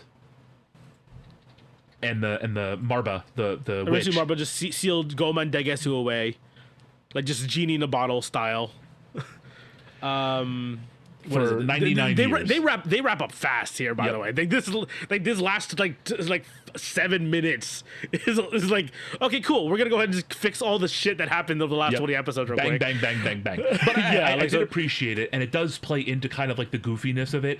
That basically this demonic world, multi-world ending threat is ended, and the geopolitics of the whole thing are solved. To tie a bow on all of this in like 7 minutes. Yeah. So like Arinsu's, she refuses to get nominated the new Supreme Demon King because like something about like it's supposed to be. I think she nitpicked it, right? She knows the old ways, right? Yeah, she's like, is whoever beats the previous Demon King is now the new king. Right. So technically, who did it was Ku. Yep. So Ku becomes a Demon King. Appoints Arintu as his like vice supreme, like his like vice president, basically, VP, right. his second in command. And then all of the like King Kaden, Glorio, Neva, and everyone else becomes like ministers or like some like kind of like his cabinet, basically. He hooks up all his friends with jobs, basically, right? Just like every other elected official on the planet. Yeah.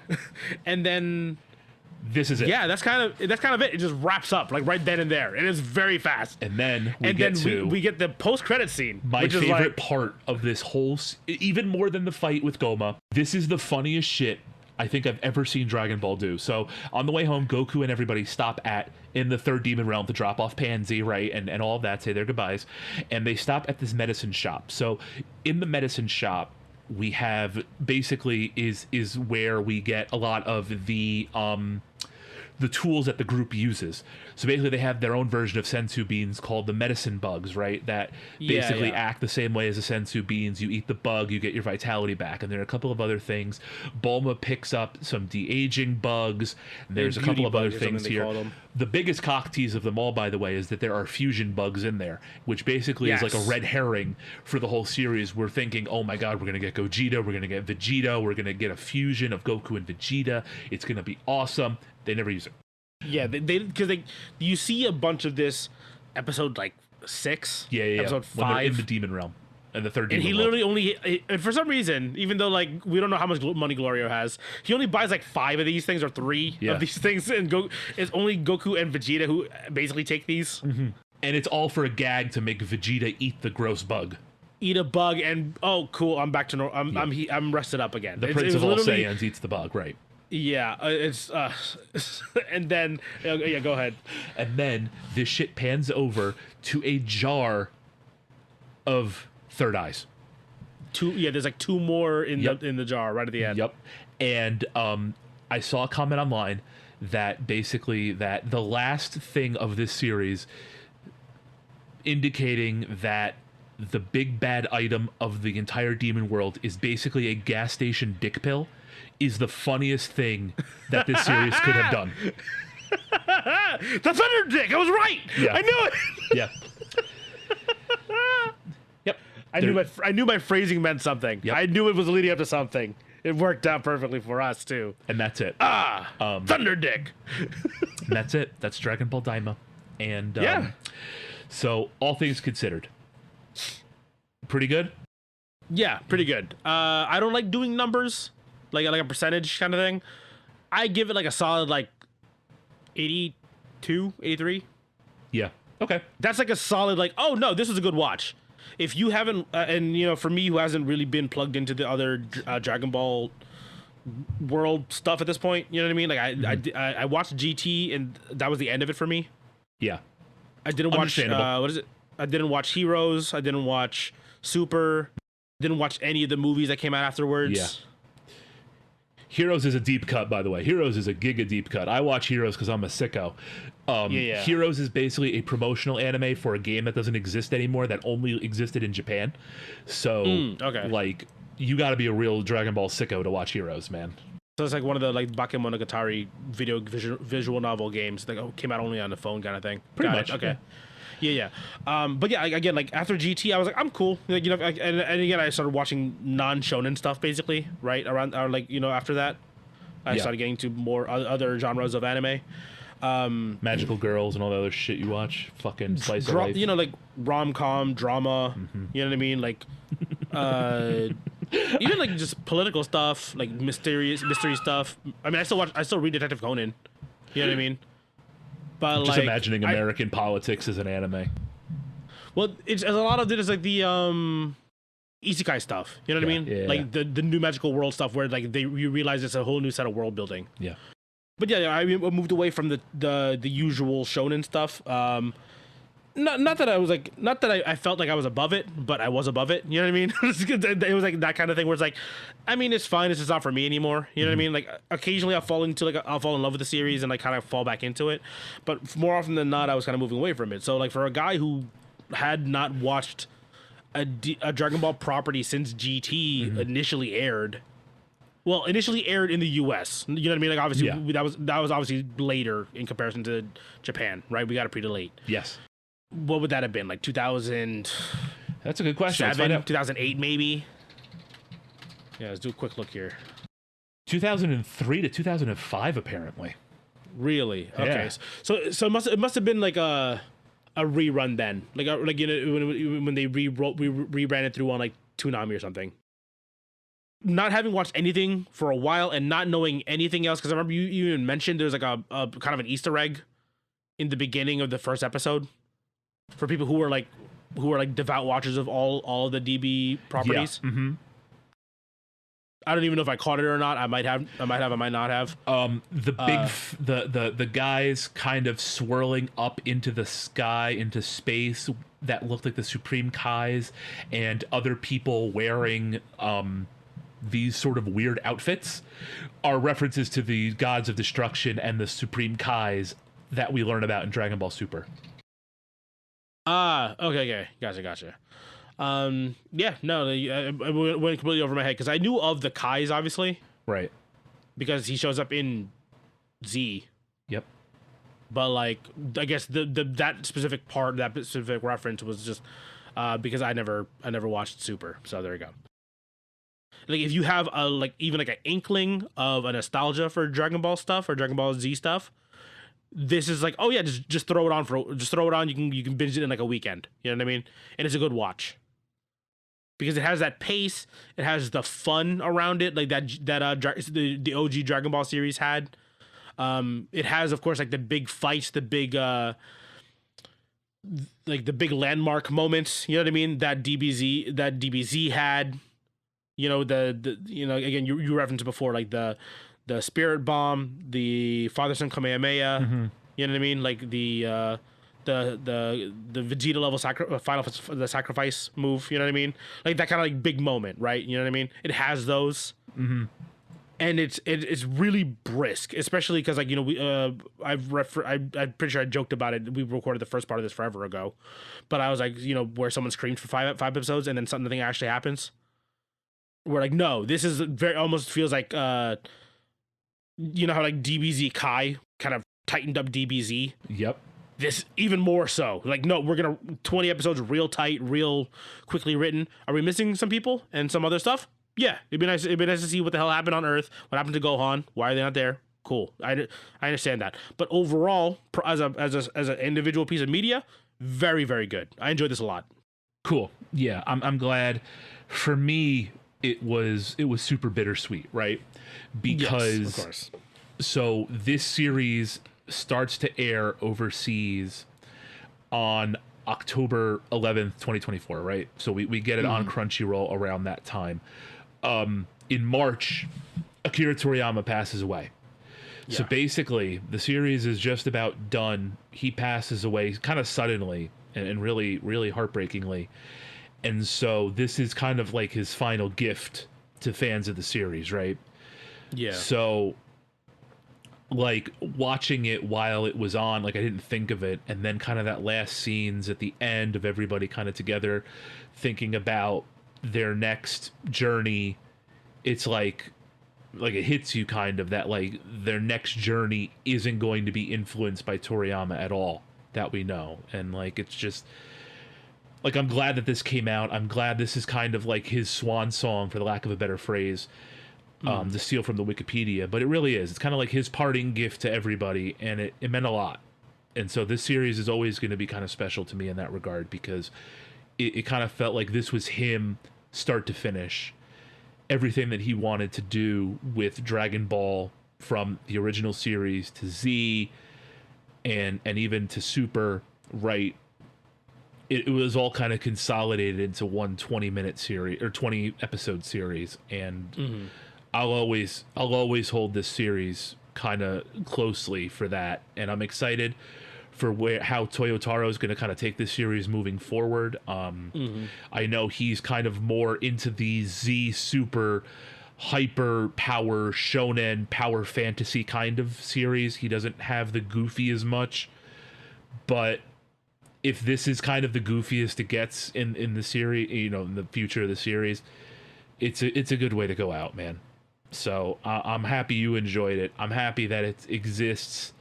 I really loved the series from start to finish. I'm happy that it kind of gave us, you know, kind of got GT's bad taste out of everybody's mouth. I mean, GT has a lot of cool stuff. It has a lot of cool fights and a lot of cool forms. Yeah, GT has moments, but I know that people are very like it's very contested on what exactly is it in regards to the rest of the Dragon Ball lore and world, basically, right? Like as a product, it's basically non-canon, and it does not exist outside of it. And now it has been effectively retconned because Super Saiyan 4 is a Daima property now, right? So now GT just exists as an alternate universe in Heroes, in games, in other sorts of things. It doesn't exist, right? Daima is the only place where Super Saiyan 4 canonically exists. So yeah, like I said, I thought it was great. I'm glad you enjoyed it, and that's all I've got too. Yeah, that's all I got. Again, I think again, thank you for getting me to watch this one. There's absolutely stuff here that still channels that inner child of me, of like kind of, again, reignites that like love of like that old, the first time of me watching Dragon Ball and Dragon Ball Z. You know what I mean? Like it definitely feels nostalgic while being like a fun way to bring new people into the show as well, and also satisfying like longtime watchers. Yep. It doesn't feel in a world full of remakes yeah and redos, this respects the audience, where a lot of those other ones feel very soulless and feel like a cash grab or just fully banking on nostalgia. This genuinely feels like Toriyama is doing his own thing and kind of just doing what he wants, and also making it for the original fans of his original content. And that's why I think that's why it is genuinely like a very fun thing for me to have finally watched and enjoyed. Definitely. And I will say this before we close here: if they want to do like Dragon Ball Z again in the Daima art animation and style, like, I'm not gonna hate that, right? Or like a remake of Dragon Ball Z, because we already got some flashbacks to Dragon Ball Z in Daima, especially in the Buu arc. So like to see Goku go Super Saiyan again in this art style with this level of animation would be pretty sick. Just saying out there, everybody. Would be good. For sure. Well, if you've made it this far, thanks so much for listening. Make sure you like, comment, subscribe, all that jazz. I finally uploaded all the episodes to YouTube, so if you like watching on YouTube, you can watch on YouTube. Oh yeah, check us out. Yeah, YouTube Music. I think technically you can also listen to the podcast through there. That's where you'll find that. The YouTube that used to exist is now called Party XP Universe. So if you could give that a follow, that'd be pretty cool. That'll be like gameplay and live clips and stuff like that. And make sure to, if you have friends that like Dragon Ball Daima or anything else in the world of video games and anime and movies, let them know about us, because we're not going away anytime soon. So thanks so much for listening. We'll see you next time. See ya.